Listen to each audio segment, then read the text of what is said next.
The Undying King did not fear death, he feared silence.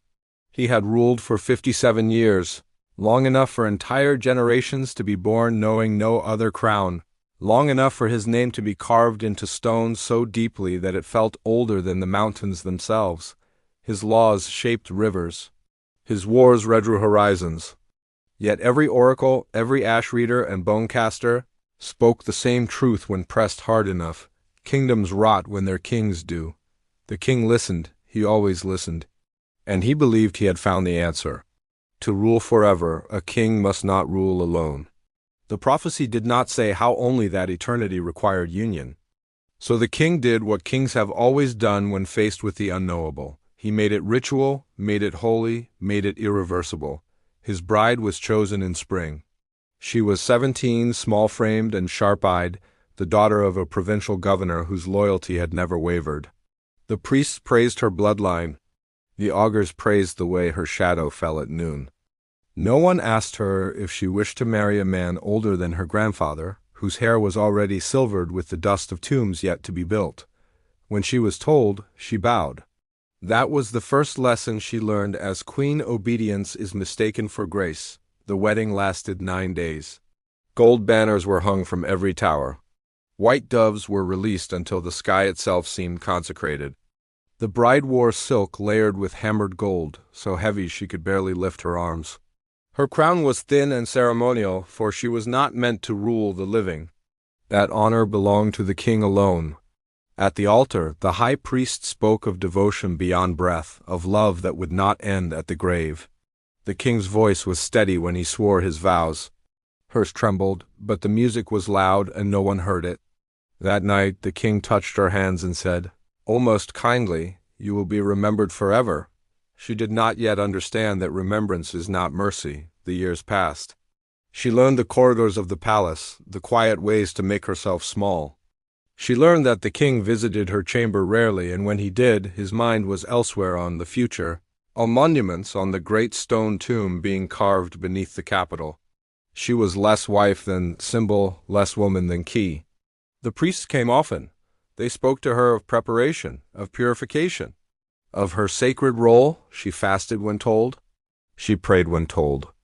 They taught her the chants meant to guide a soul through the dark between worlds. She was praised for her calm, for her pale composure. They never asked if she believed.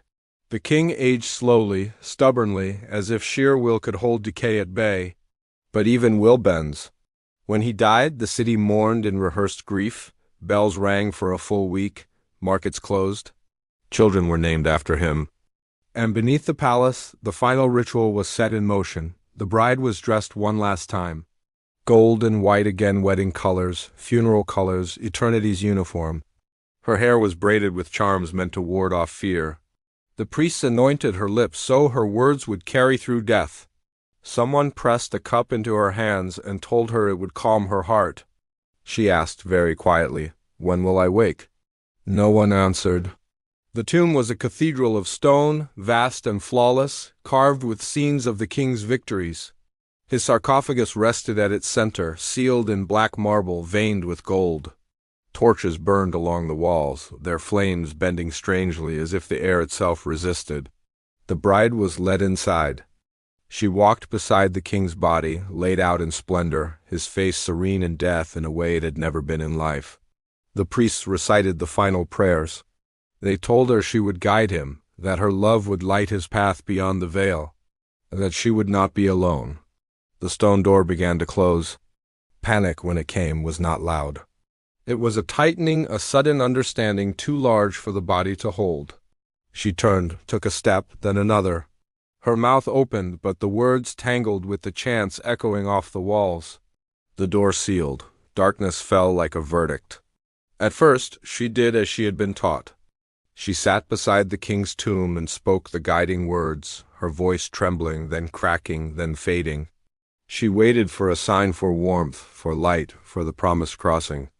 None came. Hours passed, or days. Time loosened its grip. The air grew thin. The torches died. The silence pressed in, intimate and merciless. She tried to sleep, but every time she closed her eyes, the dark seemed to move closer. She began to understand. The king was gone. Whatever eternity awaited him, it did not require her voice. The priests had lied or believed their own lies. The tomb was not a bridge, it was a lock. Hunger came first. Then thirst. She screamed then. She beat her hands against the stone until pain bloomed and faded into numbness. Her voice broke apart in the vastness, swallowed by walls that had never been meant to answer.